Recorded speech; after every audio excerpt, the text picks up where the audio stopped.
Last time we held on to our temporary starter base for as long as we could, researching the flamethrower tech in the nick of time just before we were overrun by biters. Now everything we own sits in these chests by the lake. Will it be enough to build a real, non-temporary base? And will we be in time? We are 4 hours in, we have no base whatsoever, and next to plenty of powerful medium biters now spawning, the ranged spitters have begun to join the party. Well, there's only one way to find out. We need to start building a base again. But not here in my starter area. No, with the lingering pollution still raging and enraging the biters, it's way too dangerous here. We can make flamethrowers now, but without fuel they might as well be made out of cardboard. So we need to head out to the oil fields first, as there lies the burning fuel we need to defend our... well, just the crashed spaceship for now, I guess.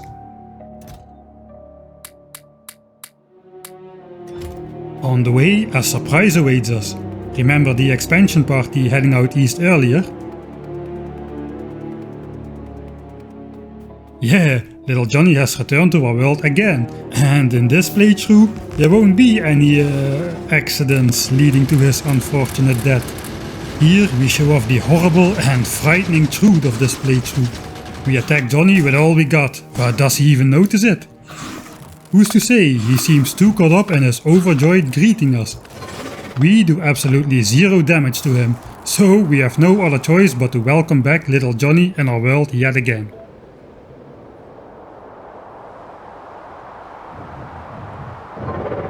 Well, at least he didn't settle on the oil, quite possibly thanks to our littering pipes.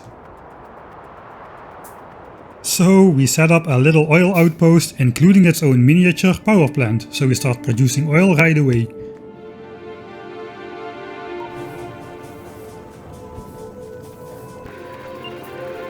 As it's quite far away from our base, we take the defense here serious, going for a triple wall right off the bat, defended by 4 flamethrowers and some gun turrets in the center as a last resort if the wall is breached.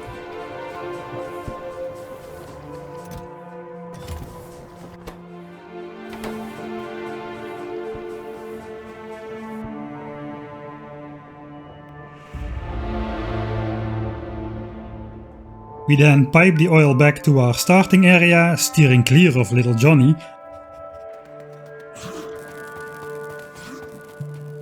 And now we have an oil pipeline leading into our non-base. The pollution cloud still looks bad, but the pollution is no longer actively spreading between chunks and onto biter bases. So, while the biters sleep, we will secretly and stealthily suggest a new country border to the biters. We lay out a copyable corner and try to be as Scroogey as we can with spacing out our few flamethrowers on the straits, and their individual range only just barely meets up at the outer wall. Even with that maximized spacing, our initial starting square is stupendously small.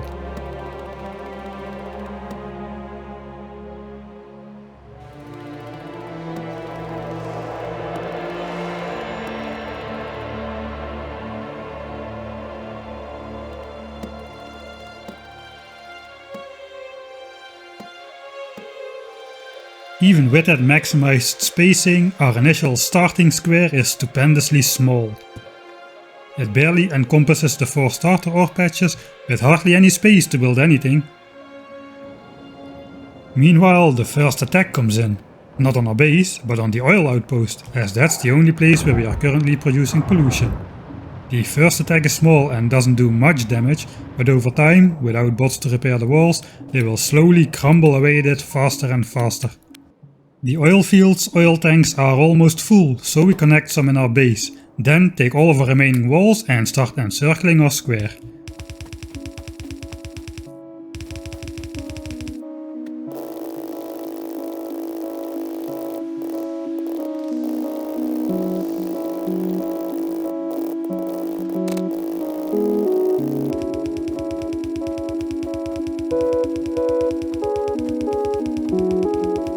Well, the good news is, we barely have enough walls to finish the first wall, but the bad news is, flamethrowers are sluggish attackers and they have a minimum range, so as soon as the biters breach the single wall, That's it, they will be free to stream in our base as they outrun the flamethrower's fiery fire flow.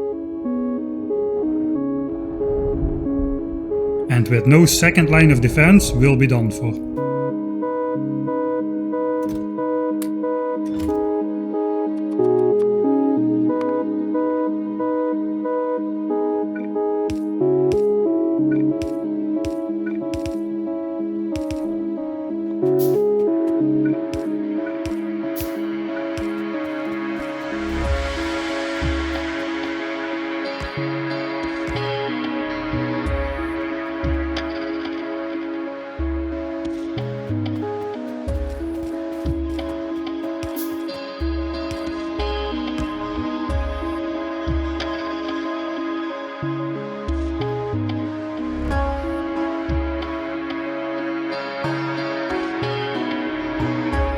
As we have no power in our base, we are going to leech power off the oil outpost for some raiders.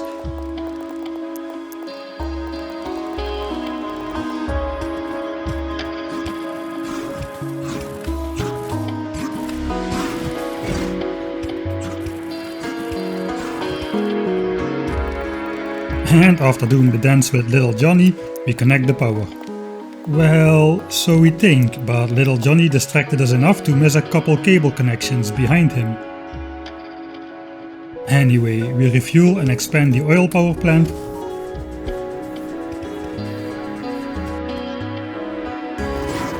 Have a second dance with Johnny to connect the cables.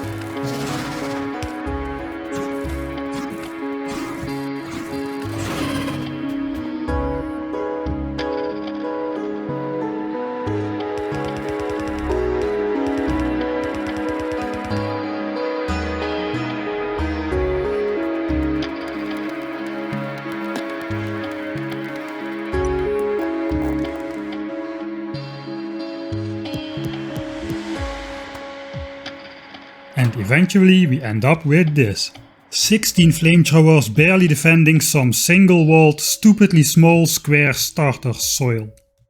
We can start building a base.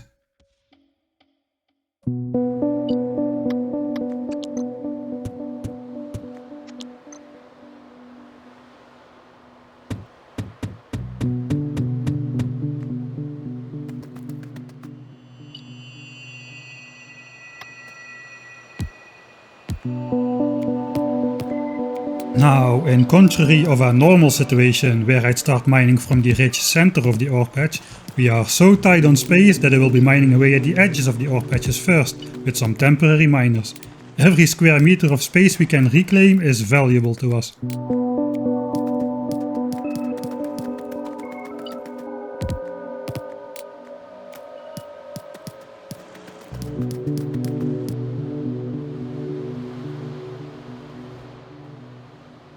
Naturally, our first priority is a real power plant, as the one on the oil field won't carry us far. To save space, we build the steam engines literally against our flamethrowers.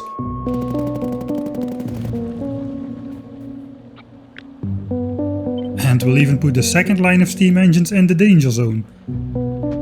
It is the boilers which do all the stinking anyway. The steam engines themselves emit zero pollution, so they hopefully won't be a target for the spitters.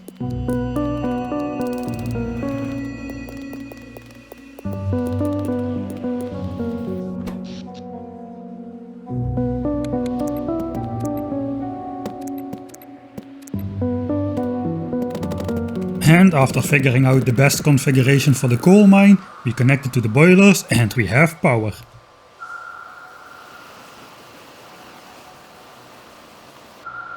With power in the base secured, we set up 4 raiders in the corner to keep as much as an eye as possible on our friends the biters, who are wasting absolutely no time and are already gathering for the attack.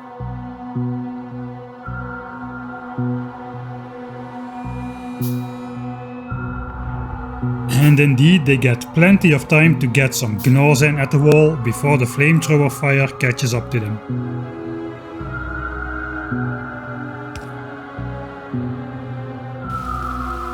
Due to the possibly game-ending threat of a single wall breach, getting the second wall up has the highest priority. So we build a dedicated little wall factory right next to our stone patch. To prevent all stone from being turned into walls, we will grab some bricks off the belt to use for steel furnaces later.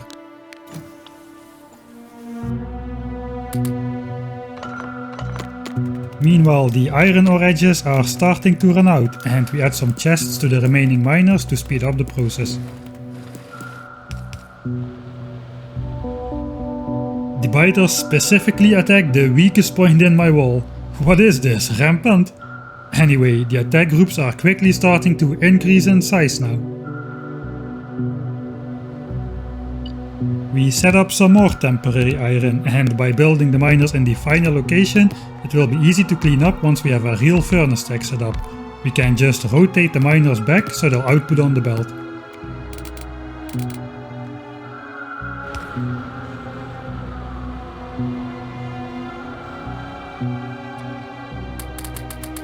And we make sure to keep smelting steel, as flamethrowers require a lot of steel. And we need extra flamethrowers ASAP, as these medium biters are allowed to gnaw at my single line of defense for a scary long time.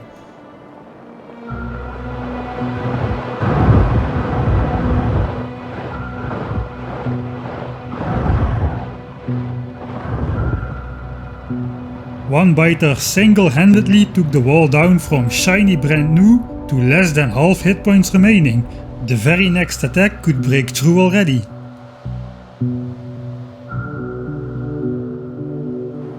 Fortunately, the northern nest has only spitter spawners, thus they cannot spawn medium biters. But even the weak spitters do serious damage to the wall when they come in large numbers.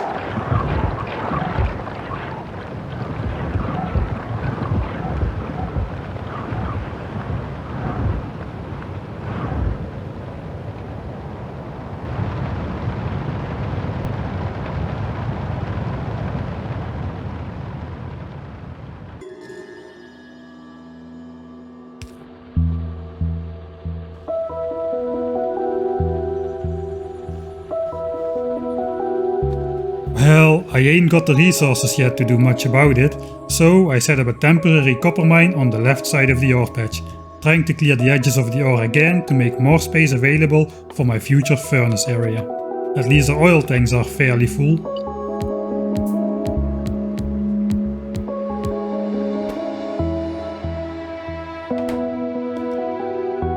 By now, some serious pollution is spreading onto all the nearby biter nests.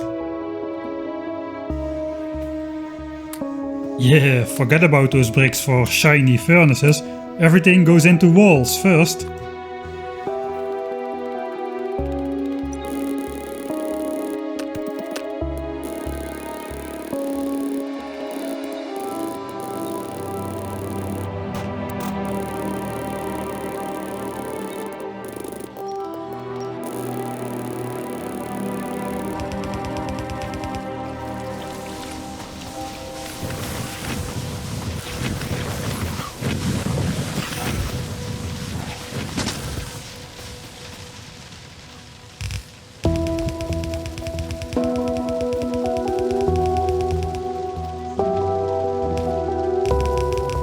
And after we complete the second wall, at least the threat of the immediate game over upon any single wall breach is gone.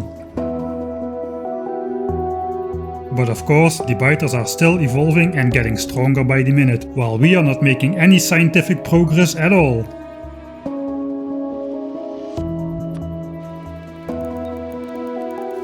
So here we are again, frantically trying to manually repair the wall. It's like mopping the floor with the water tap still open.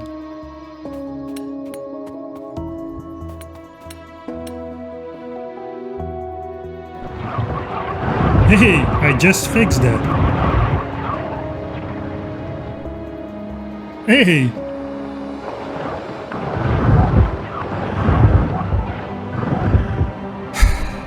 Oh well, at least my base perimeter is as tiny as it can be this time.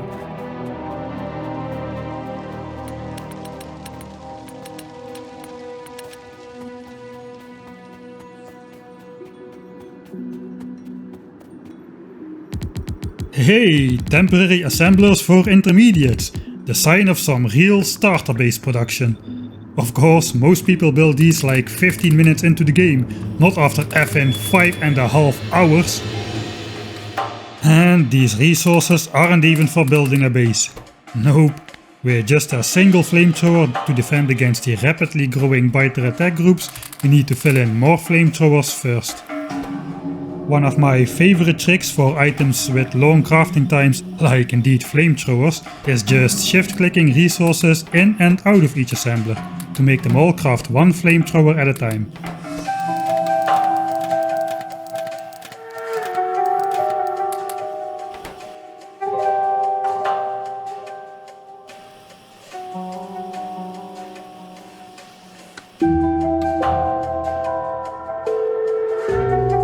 Hopefully I will get these flamethrowers placed before this giant biter group decides to attack. Oh well, never mind.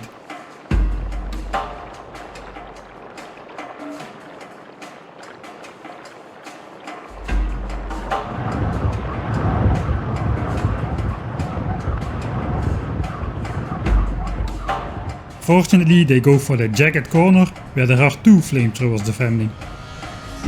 And while we were watching the attack, that is 12 flamethrowers done.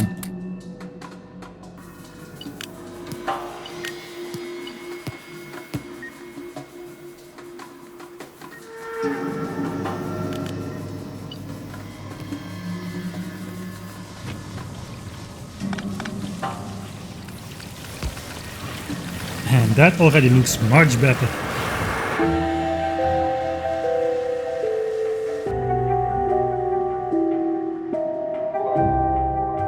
Now we have double the amount of flamethrowers defending.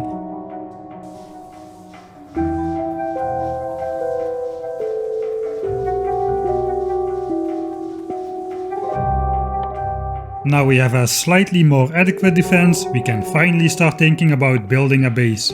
I decide to skip stone furnaces and go straight into steel ones, so I make another temporary sign setup to research the tech.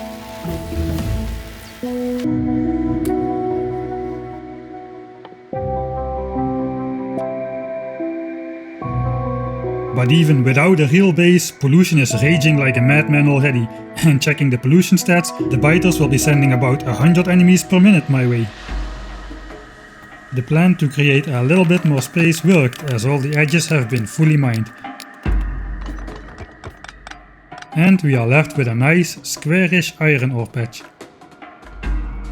And the biters are happy to celebrate that with me by breaching the first wall, despite my doubled flamethrowers. And so the struggle begins, before I even set up my furnaces, let alone started a real base.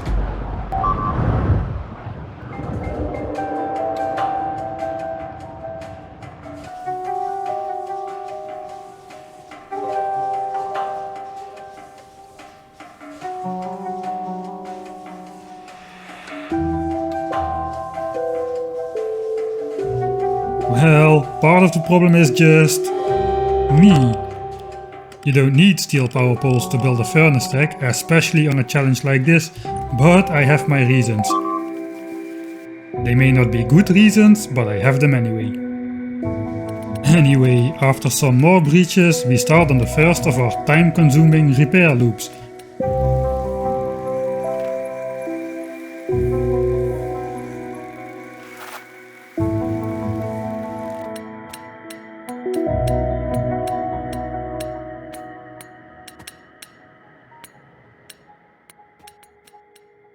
We finalize our future-proofed furnace design.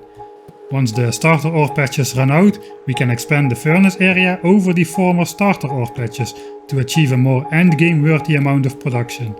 But for now, the furnaces placed in the gaps between the ore fields will have to do. And even though the furnace area is nicely tucked away in the corner, it does take up like a quarter of my base.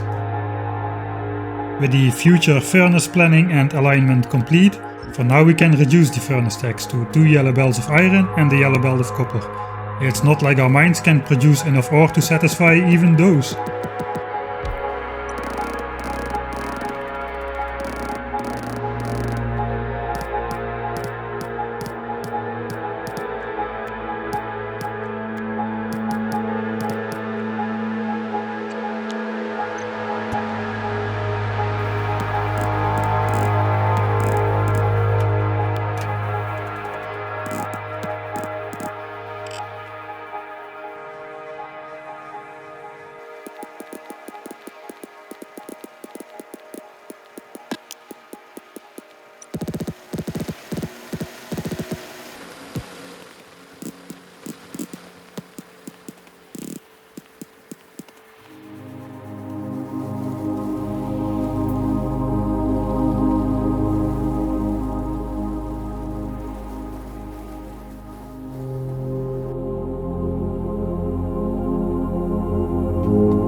Meanwhile, our walls start to show some holes again, even at the oil outpost now.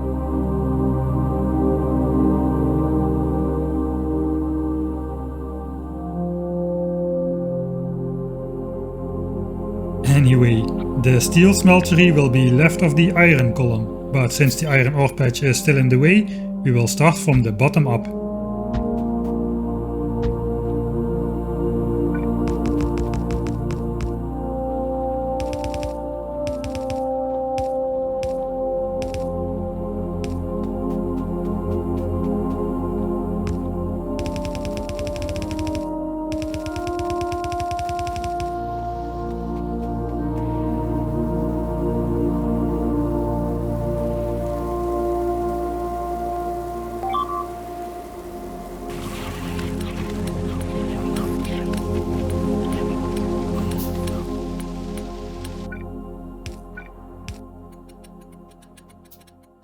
Okay, now pay attention, because here's my professionally prepared PowerPoint presentation of my base design plan. I will spaghetti in red and green signs here in this small area, tuck the labs as far away in that corner as they'll go, and then have a bunch of bells here to supply the much larger infrastructure needed for blue signs here in the bottom. And that's where the plan stops. I have no clue yet about how I'm gonna do the rest. So let's reverse engineer the whole setup and start with the labs. I do like to keep some space to add yellow and purple signs eventually, you know, just in case some temporary setups turn out to be a little less temporary than expected.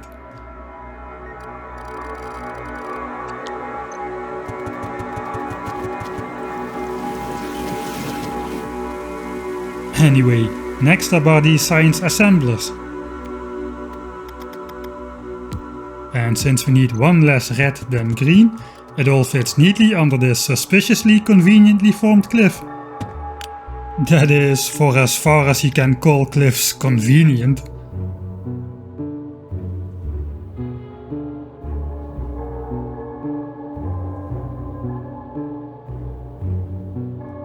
Meanwhile, we have hit 40% evolution, which is when medium spitters start to appear. I don't expect them to be a big problem. That honor goes to the 50% evolution mark, when the big biter will start to appear. While you are distracted, I quickly built what is probably the most compact infrastructure for red and green signs I have ever built. Space really is at a premium in this base.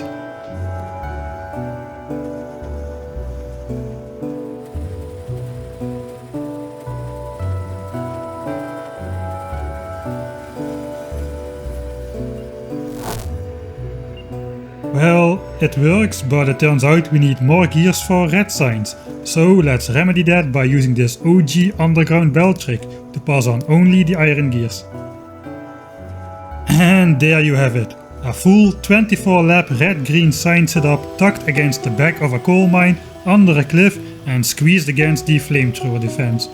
If we can keep building this space efficient, there's at least a chance that we can fit in all that we need in our tiny base. Also, note that we are going for solar panels. And the car? But why? Where are we gonna place solar panels? And what is there to drive to?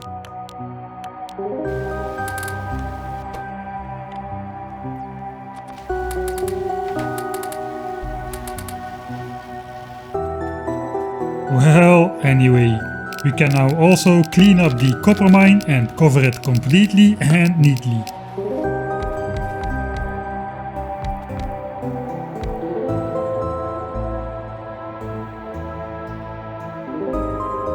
Meanwhile, our oil tanks are full yet again. Once we start processing oil though, our reserves will melt away quickly, so we must keep production going at all times.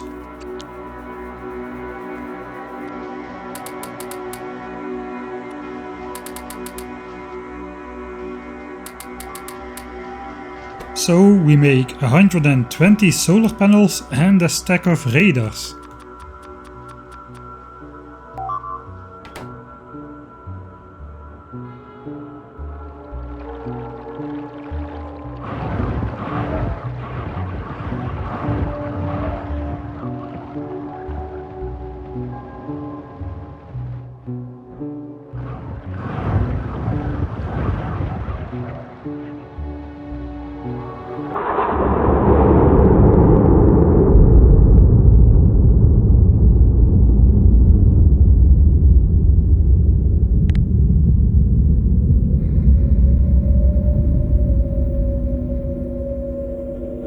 Then we find a biter in the base. The wall has been breached. Fortunately, it's only one bite. Oh no.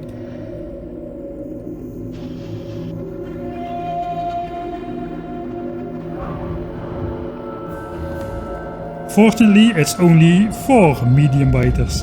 Unfortunately, I forgot that my inventory, including my grenades, sits somewhere in a chest. I go in with just my pea shooter of a machine gun with yellow ammo. I start killing them one at a time, but it takes forever. The next attack could stream in through the breached wall any moment. I save my flamethrower from destruction by grabbing it with my go-go gadget hands, but oops, that may have been a bad plan, as now the remaining 2 medium biters turn their attention to me. I just hope for the best, and I barely survive. Now I just quickly need to patch that hole in the wall with my... Right, I forgot my inventory. Well, let's scavenge one wall to patch up the other one then, I guess. I'm sure we'll be back in time to patch the other one too.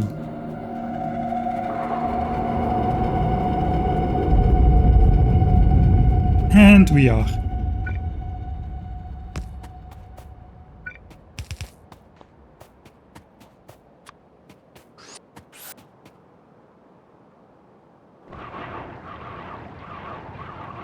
Now, let's just hope I'm not stupid enough to make the same mistake twice.